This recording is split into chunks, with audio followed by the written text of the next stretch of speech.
Welcome, everybody. Thanks for joining us today. I'm Ethan Knight with Western Water Assessment here at the University of Colorado Boulder. Today, we are continuing our Challenges to Building Resilient Water Systems webinar series. We created this series of webinars to connect water managers with the most recent and relevant research about climate hazards and impacts to regional water systems. The next slide. Today's speaker is Western Water Assessment PI and Professor of Geography at the University of Colorado Boulder, Noah Molach. His research and teaching interests are focused on mountain hydrology. His research projects utilize ground-based observations, remote sensing, and computational modeling to obtain comprehensive understanding of hydrological processes, in particular, the distribution of snowmelt, soil moisture, and stream flow. Studies relating fluxes of water and carbon are also a focus of NOAA's current projects, in particular carbon cycling and montane forests. The next slide. Before we get started, I want to share a bit about Western Water Assessment for those of you who have not worked with us in the past. Western Water Assessment is an applied research program that produces usable science to help address real-world problems related to weather and climate. We are based at the University of Colorado Boulder, the University of Utah, and the University of Wyoming, and we work in the Intermountain West, specifically Colorado, Utah, and Wyoming. Western Water Assessment is one of several teams in the NOAA Climate Adaptation Partnerships, or CAP network, formerly known as the Regional Integrated Sciences and Assessments, or RISA network. Next slide. Western Water Assessment, we're working to build resiliency in water systems and communities in our region while working on many climate-related issues, ranging from water resource management and drought to climate adaptation and resilience to compound hazards. Next slide.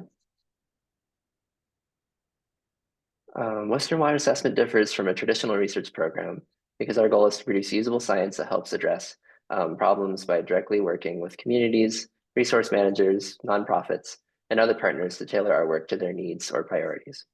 This sometimes takes shape as original research, and other times involves research integration, including things like workshops, webinars, online tools and resources, or technical reports like climate summaries and assessments. Other times it involves providing expertise or presenting at a community or partner meeting. Next slide. We connect across a number of activities listed on the slide, including climate information synthesis and tools, vulnerability and adaptation exploration, connecting with partners, and more.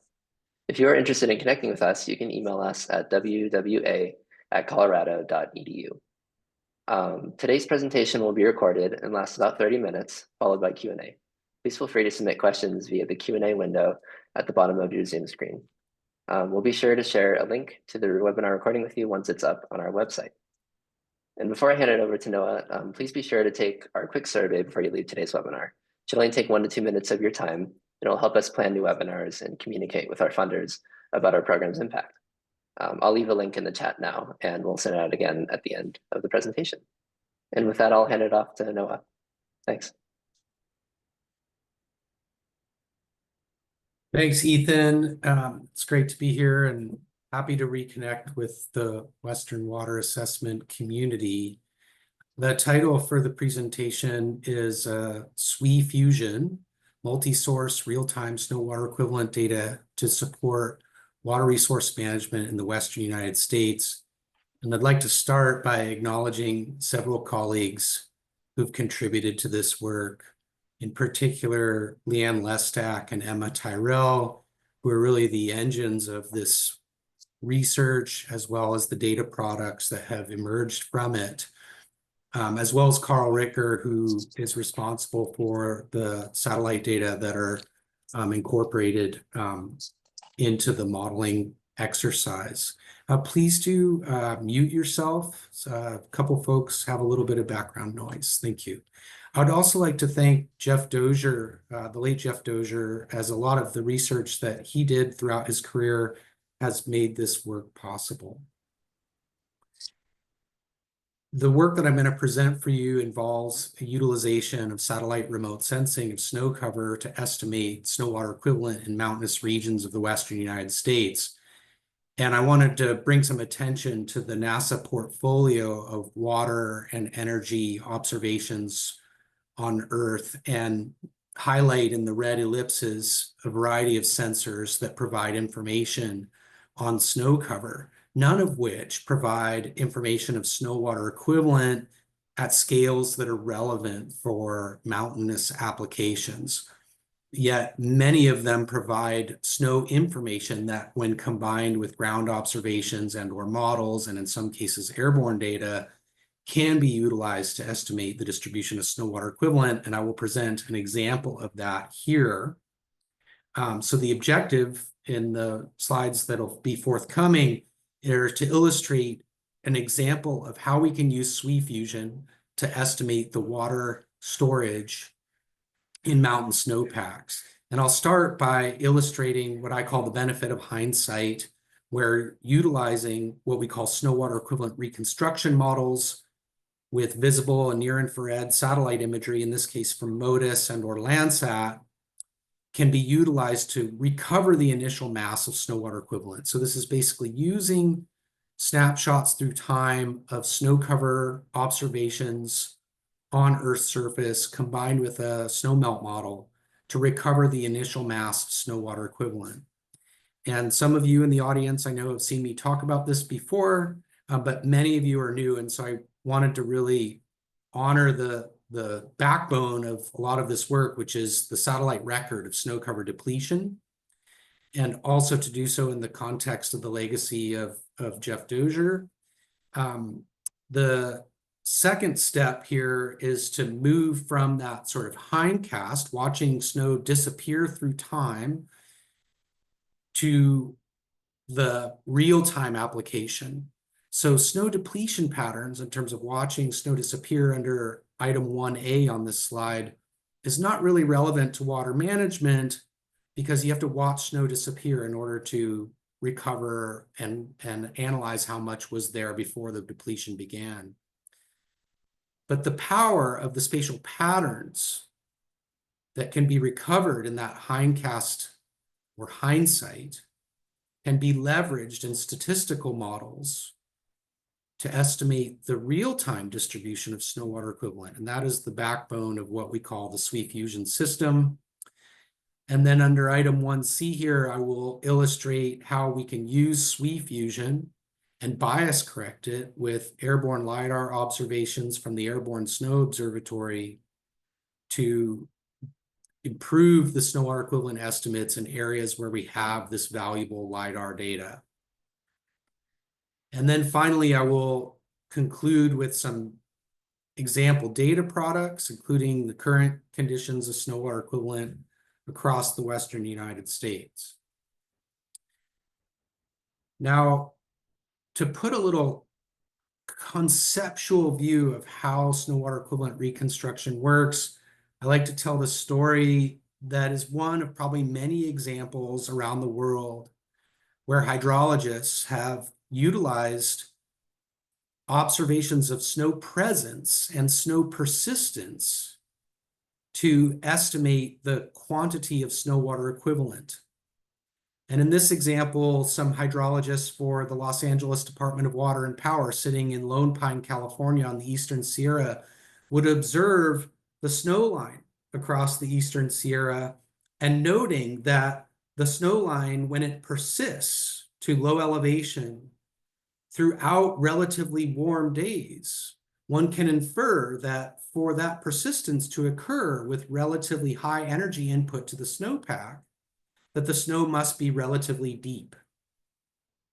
And this idea of snow persistence being used to infer how much snow existed on the land surface before that melt began is the basis for a snow water equivalent reconstruction model, where in the modern era, we use satellite observations of snow cover extent from the visible and near infrared portion of the electromagnetic spectrum, and we combine that with energy balance modeling on a pixel by pixel basis across the landscape to estimate the amount of energy that went into a given pixel to cause that snow to disappear.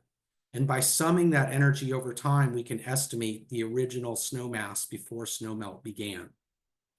This is not applicable everywhere on Earth's surface, but in mountainous regions with an appreciable snow accumulation and snowmelt season, it has been shown through dozens of research papers now to be quite applicable.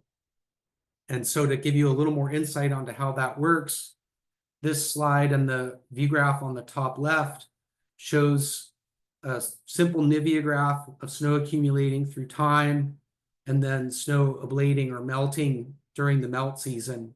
And the basis for a SWE reconstruction model is basically to run a snowmelt model backward through time, where the snow water equivalent at any time step n throughout a snowmelt season is equal to the initial snow water equivalent, or SWE sub d, plus the summation of the melt flux up to that time step. And at the time step when a satellite detects that the snow has disappeared, that SWE sub n is equal to 0, and we can solve for this initial snow water equivalent simply by summing the melt flux up to that time step.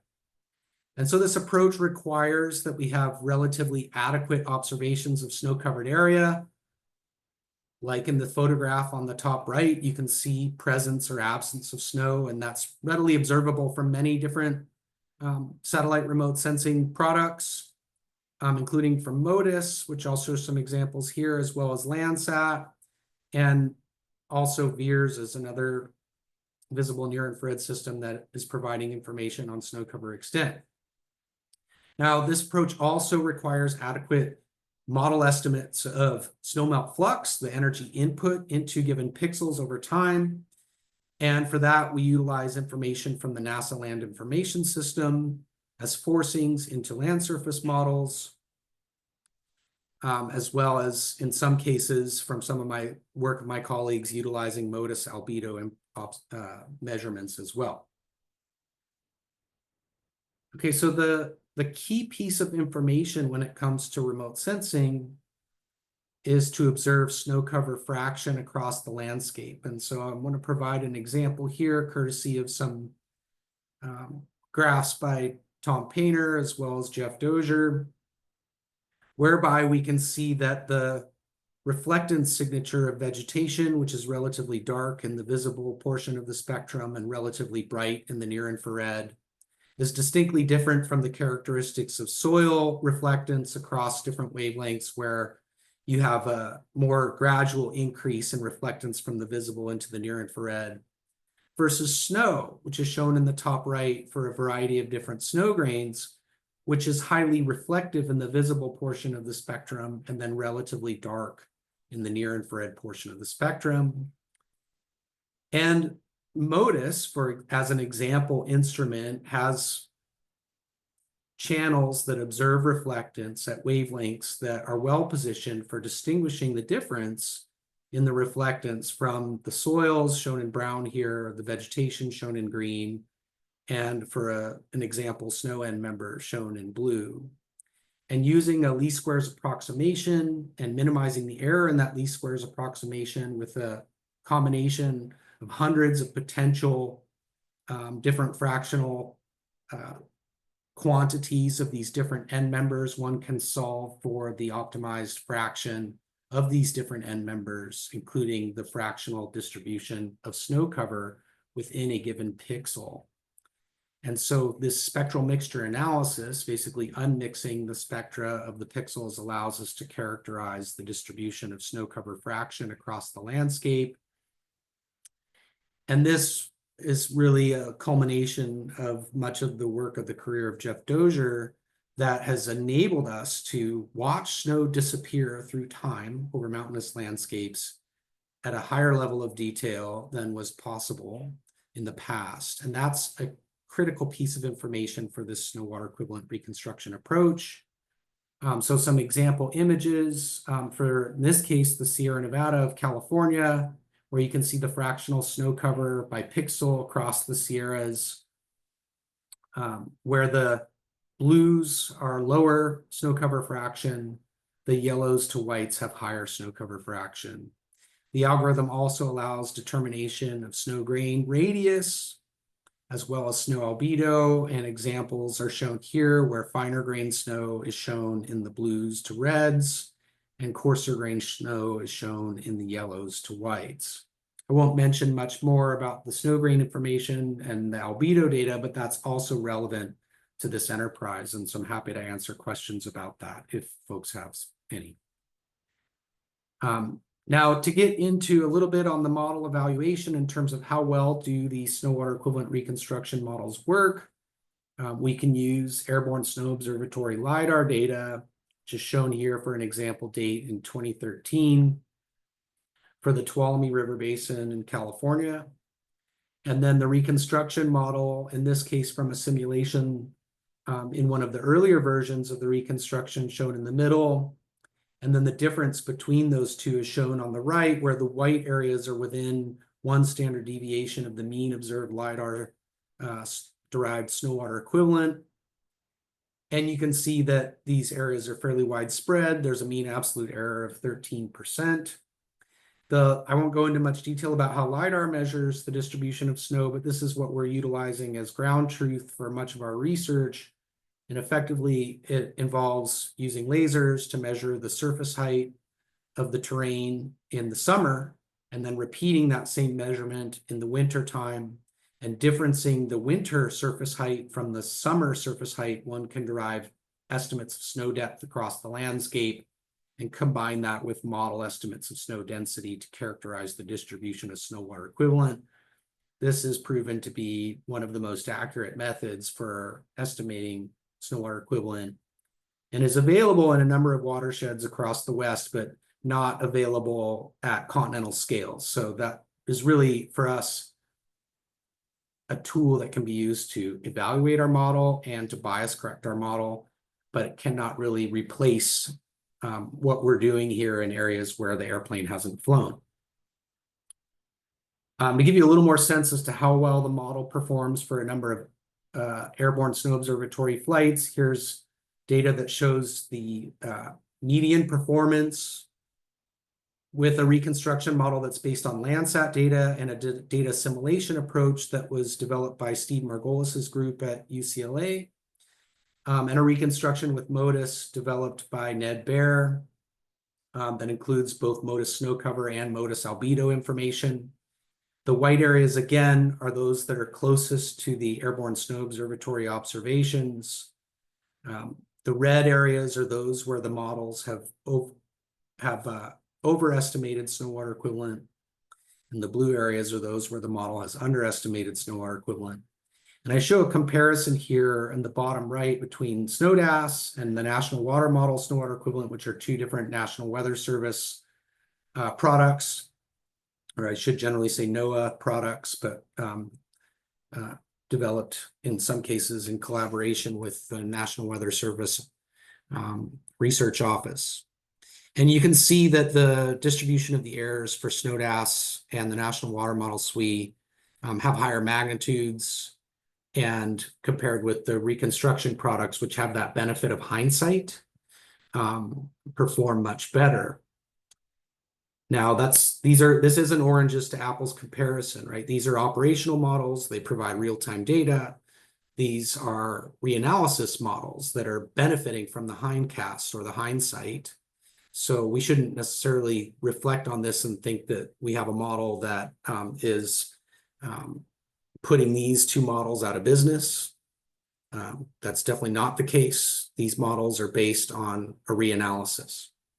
When you look at the performance of the model in terms of the statistics, you can see the R-squared distribution, so the ability of the models to explain spatial patterns as observed from LiDAR. The two reconstruction models are shown here in the yellow and purple, much higher R-squareds than the two operational models. The mean absolute errors are considerably lower. And the percent biases in the case of the reconstruction model with MODIS from Ned Baer's team is closer to 0 than the other models. So overall, there's definite value in this reconstruction approach in terms of characterizing the distribution of snow water equivalent. And it does this without any ground-based information. So this is utilizing solely distributed model forcings and satellite observations of snow cover extent, and in some cases, snow albedo. We can also compare these models with ground observations. So we have the two reconstructions shown in the top row here, the reconstruction with MODIS in yellow, the reconstruction with Landsat, and the data assimilation in purple. And then the observed snow pillow, snow water equivalent on the vertical axis. And you can see the R-squared values here are pretty high, 0.87 in both cases. You compare that with SNODAS, which has an R-squared of 0.85 when compared with snow pillow SWE. And it's important to note here, SNODAS incorporates snow pillow SWE. So these two reconstruction models are performing at a level that is effectively equivalent to a model that is utilizing these snow pillows and doing so with observations solely derived from satellite and models. So no ground-based data in the two examples in the top, and yet it performs equivalently to a model that is utilizing the ground-based data. And then the National Water Model SWE, you can see the statistics indicate poorer performance than the other three examples. So to conclude on the hindcast description, we see that the snow water equivalent distribution across the Sierras is highly variable from year to year. And I'm going to tweak this toward the Western water region because I know most of you here on the call are in the Colorado, Utah, Wyoming space. But I just wanted to kind of highlight the performance in a mountain range that has actually quite a bit more interannual variability than, for example, the Southern Rockies. The mean snow water equivalent of this 18-year period is shown at the bottom right, and then each April 1 SWE pattern is shown difference from that mean. So the areas in red are those where the April 1 SWE is far below average, and the areas in blue are where April 1 SWE is far above average. And you can see the notable drought of 2012 to 2016 in the Sierras, as well as the bigger snow years of 2005, 2011, and 2017. Now, the challenge is, that's all fine and great to be able to recover or reconstruct the initial snow water equivalent by watching it disappear, but that's completely useless to water managers, right? You need to know how much snow is on the ground at any given day and time, including like today. So our approach here in terms of evolving this to real time is to utilize the spatial patterns of snow water equivalent from the past as an independent variable to characterize the real-time SWE distribution. And to do that in a statistical model where the real-time observed SWE from the snow pillow network across the West serves as the dependent variable. And if you just look at the correlation between the number of topographic metrics and real-time observed snow water equivalent at the snow sensor network, you can see that most topographic variables don't explain much of the spatial variability in the observed SWE. But this far right box plot is the reconstructed SWE. So if you take those spatial patterns of SWE from the past and use those to explain the current distribution of snow water equivalent, you can see that it explains a lot more of the spatial variability in observed SWE than any topographic variable. So the idea behind this SWE-Fusion approach is to leverage this reanalysis of snow water equivalent and the spatial patterns that are inherent in it.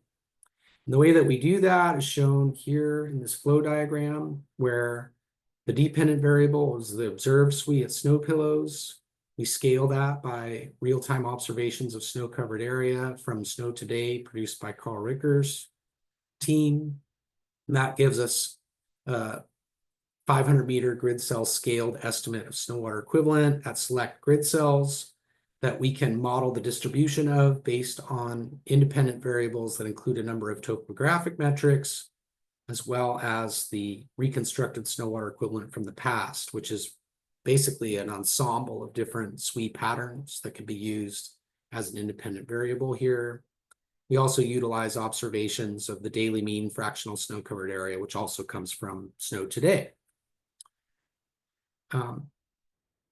We apply the model across the Western United States in 5 different nested domains, one for the Sierra Nevada, one for the Pacific Northwest, one for the Intermountain West, which is this overlapping yellow rectangle, and one for the Northern Rockies or North Continental, and one for the South Continental, which includes the Southern Rockies, including the mountainous areas of Utah, Colorado, and Arizona and New Mexico. And so all of this is done in real time to produce information that can be leveraged to inform water management. This is work that's funded by the U.S. Bureau of Reclamation. And this is our first water year of providing real-time data. And I'll just give you a sense as to now, in a real-time sense, how well do the models perform. So here we're again evaluating the models against airborne snow observatory data. In this case, two different applications of SWE-Fusion are shown in these top rows, again compared with SNODAS and National Water Model SWE in differences from the airborne LiDAR data from ASO. And you can see with the lighter tones of red and blue, the two SWE-Fusion approaches perform better than SNODAS and the National Water Model SWE for a variety of different dates. We can also evaluate that for an ensemble of different dates. And so here's the SWE-Fusion shown in orange in terms of R². It's explaining a lot more spatial variability in the airborne LiDAR data than SNODAS or National Water Model SWE. And we can evaluate this against snow courses where we've got snow course SWE on the vertical axis and the different models on the horizontal axis. And again, you can see the performance of SWE-Fusion with R² of 0.86 and 0.84 in comparison to snow courses versus 0.76 and 0.79 for SNODAS and the National Water Model SWE.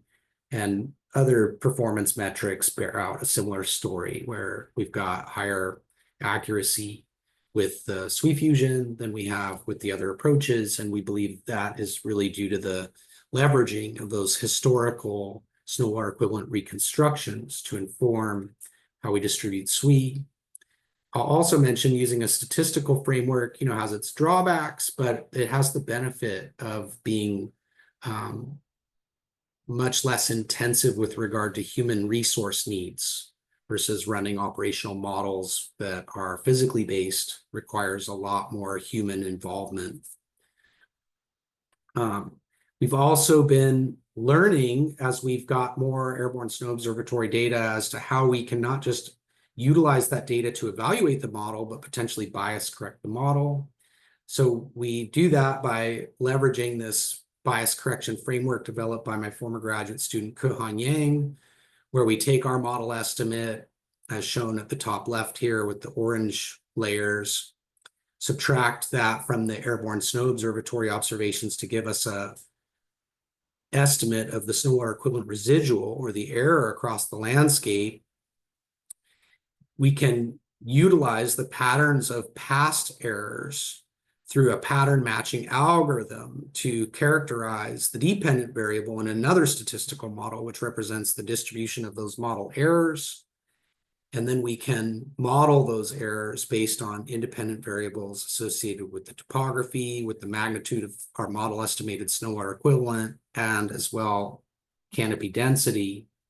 So this is yet a second modeling enterprise where we're modeling the error and then using that from the past to bias correct the model. And so just kind of give you an example of how this actually operates in real time. So let's use the example of two different dates, both from 2024. Here you can see our SWE-Fusion estimate in the Tuolumne River Basin, in the American River Basin for February 12th, 2024, the Airborne Snow Observatory around the same date, and then the model error shown on the right.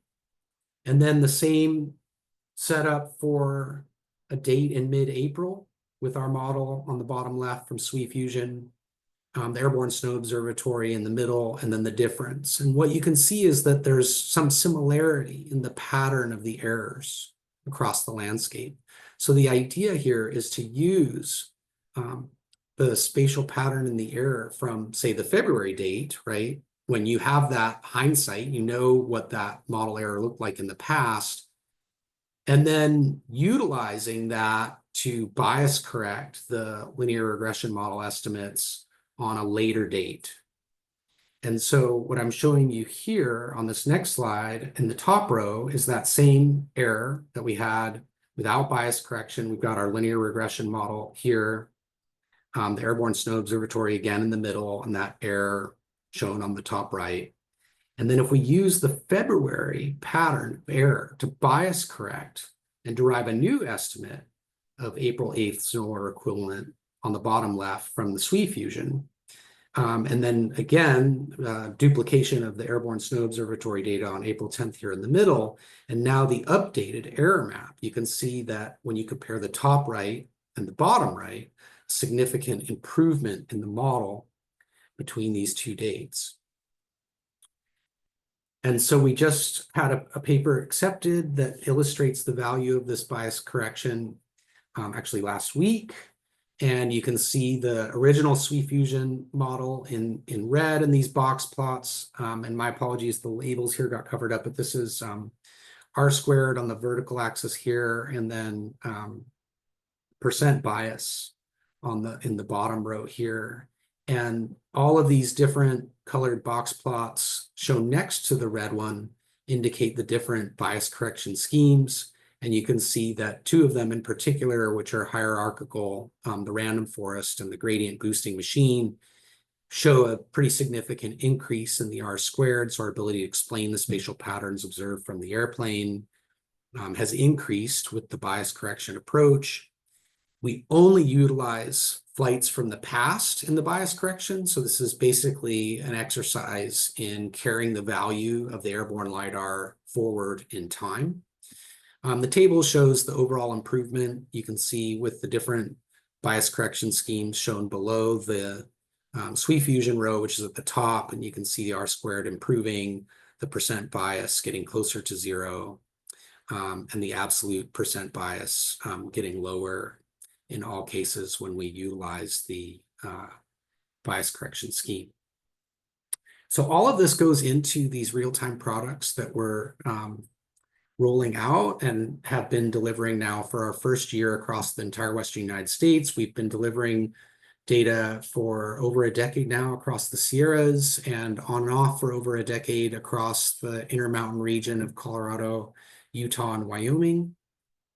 But I'll just show you some examples for current conditions. So this is hot off the press. This is March 1st, so just a few days ago of 2025. And you can see the spatial pattern of SWE. The Airborne Snow Observatory data can be used to bias correct these data in the Sierras, and they are in our Sierra reports.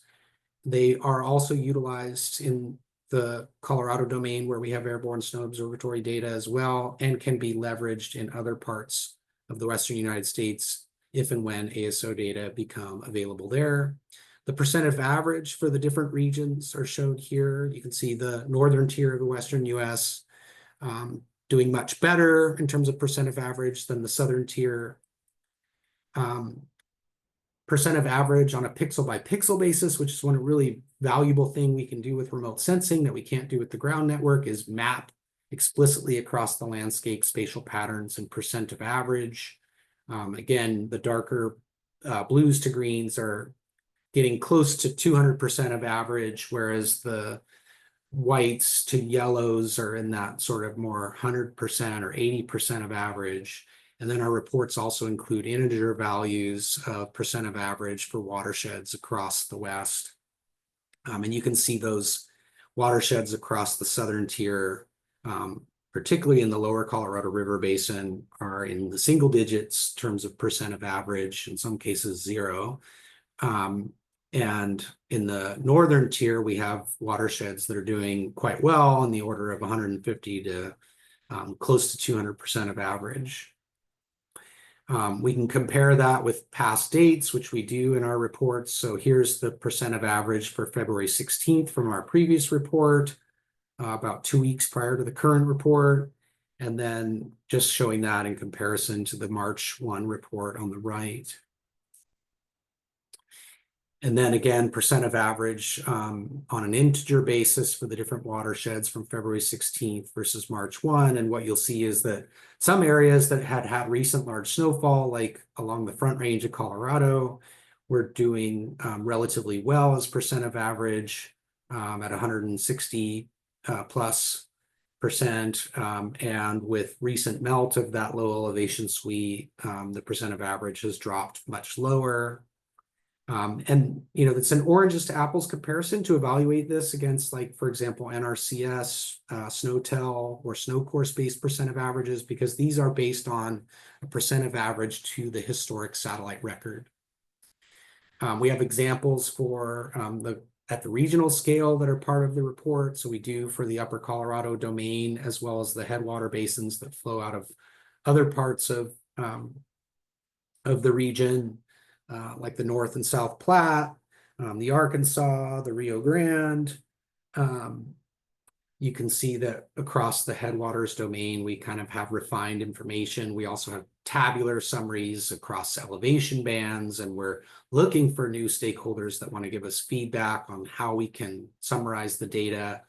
Most of the summaries are based on our stakeholder connections in California and in our previous simulations of snowpack in the Upper Colorado River Basin, and feedback from stakeholders in Utah, Wyoming, and Colorado.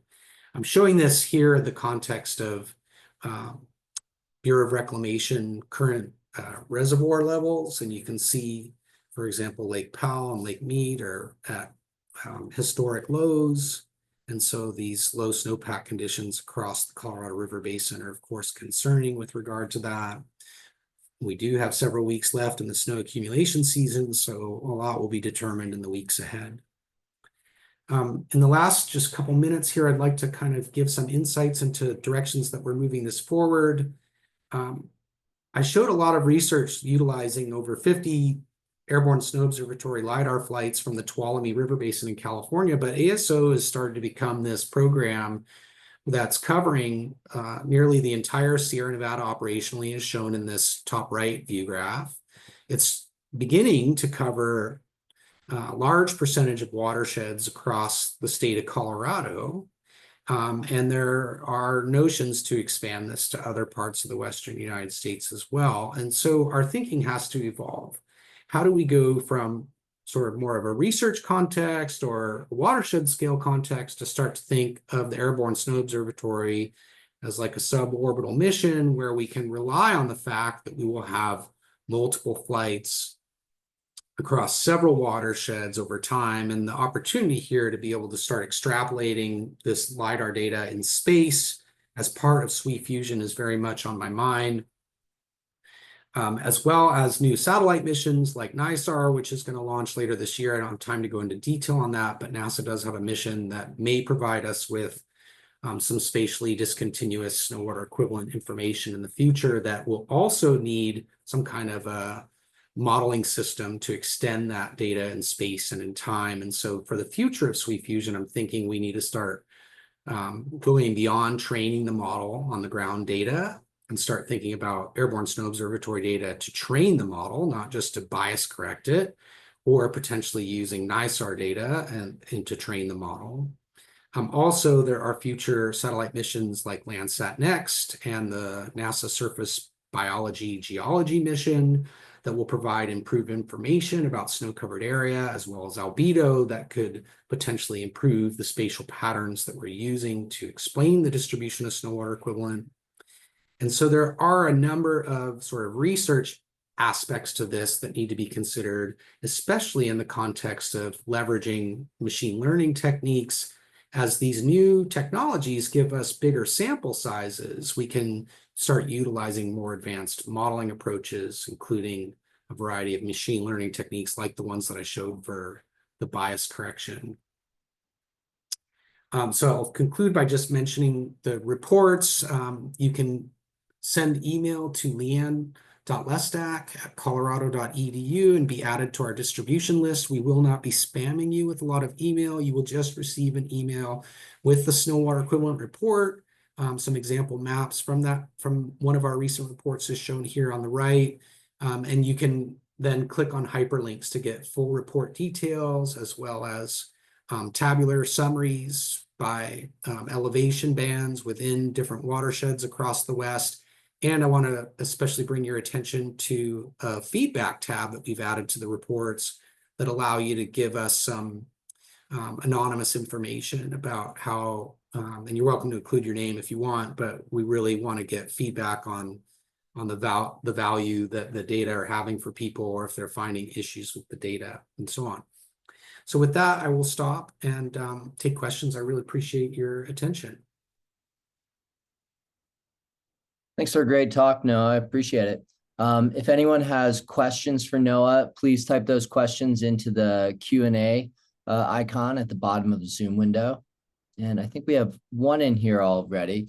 Noah, is there a plan to eventually produce snowpack-informed streamflow forecasts using this SWE product? The answer is tentatively yes, but through partnerships. So we are providing these data to the CBRFC and the NRCS and other research, more on the research side, partners who are exploring the use of data in the context of modeling stream flow and water supply and forecasting that. So we're leaning into partnerships for that. We on our team are not explicitly running those models. Thank you for that question. Are input and output data files available from an API or static URLs that are allowed to download? All of the data that we input are publicly available, and I can direct you to the peer-reviewed publications which document the sources of that information that feeds into the models. We don't have the it would be redundant for us to be housing that data, and those data have responsibilities with other folks, so it's not appropriate for us to be archiving those data in redundancy to those people. Thank you for the question. Yeah. Thanks. A question from me. You may have said this already, but how long is the historical satellite record? Yeah, so we're actually going back. I think I had that. So for the reconstructions that we utilize, they go back to 1985, and that's from a product from Steve Margolis's team. But our analysis window is limited from 2000 forward, because we also utilize MODIS data, and MODIS was launched into orbit in 2000. So the baseline average that we compare to is the 2000 to 2020 average. Okay. And we have data that we can share and have been sharing for that entire period, from basically 2000 to for the historic record from 2000 to 2020. And then depending on what part of the West you're in, we have real-time data for certainly for this year and for next year, and for some years in the past as well. Okay. Following up on the first question, or the last question, are your results, not just the inputs, available via API static URL? We can make those available, yes. We are providing gridded data to people. We've been toying around with how to best provide that. So I'll let Leanne, I think she might be on the line here. She can jump in and unmute herself if she wants to respond to that, our data manager. Hi, this is Leanne. Yeah, we're trying to decide the best way to distribute that. Right now, I'm just taking requests as they come in, and I'm distributing it on a OneDrive distribution link. We also are looking at GitHub for the raster data for the whole West. And then the other thing is we are doing the bias corrections in the Sierra Nevada, and we're trying to decide, well, how do we distribute that data? Because we have a baseline model run, and then we have the bias corrected model run. So we're still trying to figure it out. So just if you're interested in receiving the raster data, just contact us, and we can just talk about that offline. Thanks so much. Thanks for chiming in, Leanne. And yeah, just so I got Leanne's email back on the screen for you. That was Leanne and her email address, so it's here on the screen. Noah, what do you see as the best case scenario for this product to be used by water managers and decision makers? What barriers have you experienced, do you expect to experience in the uptake of this tool? Well, that's such a great question. So, my definition of success on the research to operations transition, which I maybe is broadly the question that's being asked, I think comes from the example in California where the state stood up a SWE dashboard and delivers an ensemble of different spatial snow products related to the conditions across a variety of different watersheds across the West. And the user can click on different watersheds and see an ensemble of those different SWE estimates as well as ensembles of water supply forecasts. And so to me, that to provide one end member in that ensemble is something that I think our team should be proud of, and I would like to contribute to that in other parts of the Western United States and frankly in other parts of the world as well. And so nobody knows what the truth SWE is, right? In mountainous landscapes, the closest thing you can get is by flying airplanes. But when and where that is infeasible, one needs to have an ensemble of different SWE estimates to try to get to some kind of a consensus view on how much water is stored in the snowpack. And so the success to me is to see the end users standing up platforms where they can look into that ensemble and derive that consensus view.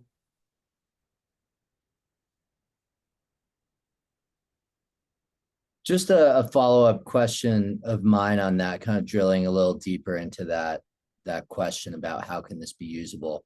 From the time I've spent with this data set, I think I see one of the real strengths of it is that it's providing estimates of snow water equivalent where our SNOTEL network falls short. And I think those two areas are really high elevations and lower elevations. The SNOTEL network, as we all know, is kind of centered at those mid to mid-high elevation regions. Thinking about that strength of this data product, how might a water manager use this data to add, thinking about, elevation bands of where snow is, how might a water manager use this information to further give information to, say, streamflow forecasts? Not in a quantitative way necessarily, but I guess I'm thinking more of in a qualitative way. Yeah, I mean, the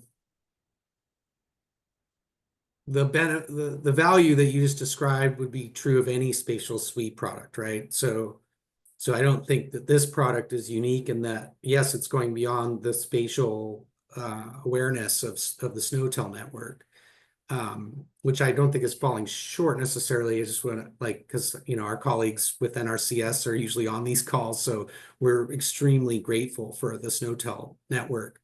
But to get to your question, I do think that there are a whole host of applications that I've seen end users take with this. Concerns about rain on snow and or low elevation SWE. I think the issue of low elevation SWE can be a problem that pertains to flooding in some parts, like in the Northern Plains, for example, right? There's a real flooding concerns associated with low elevation SWE. Along coastal mountain ranges, low elevation SWE represents a rain on snow flood risk. And we've seen examples of how the product can be used there to get better information about what the potential amplification of a flood wave will be due to low elevation SWE. If you're looking at SNOTEL, you're blind pretty much to low elevation SWE. And then high elevation SWE in terms of what that later season stream flow is going to look like when the SNOTEL network is dropping off to zeros, or it's representing a certain part of the landscape in terms of the melt trajectory, but isn't necessarily representing the full picture across the landscape. So depending on the time, it's really about time space evolution, right, of the snow water storage.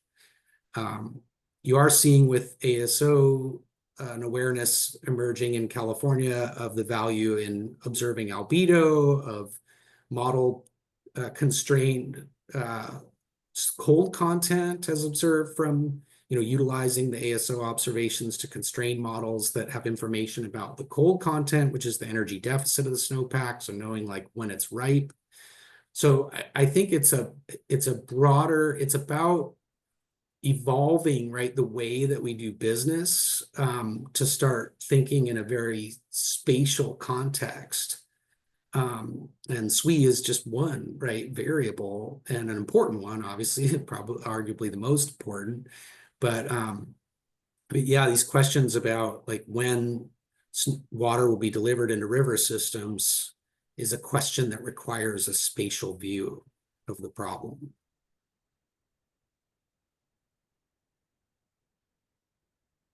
One last question here.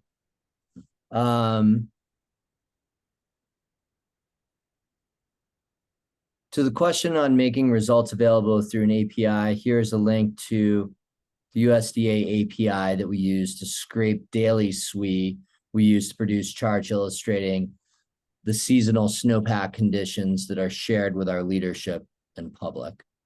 So I can share this with you. I'm sorry, I don't see the chat because I'm looking at my slides and all of you, but who is the source of that comment? It doesn't say, but I think someone with USDA, probably with the NRCS. Yeah, I would have guessed that. Yeah. I can share this link with you, Noah. Okay, great. Are there any final questions for Noah? All right, thanks everyone to showing up for Noah's talk today. Thank you for giving a great talk this afternoon, Noah. Have a great afternoon, everyone. And if you have a chance before you sign off, please take our webinar survey, and there's a link again that Ethan has provided in the chat. Thanks for attending, everyone. Have a great day. Thank you all. Thanks, everybody. Appreciate it.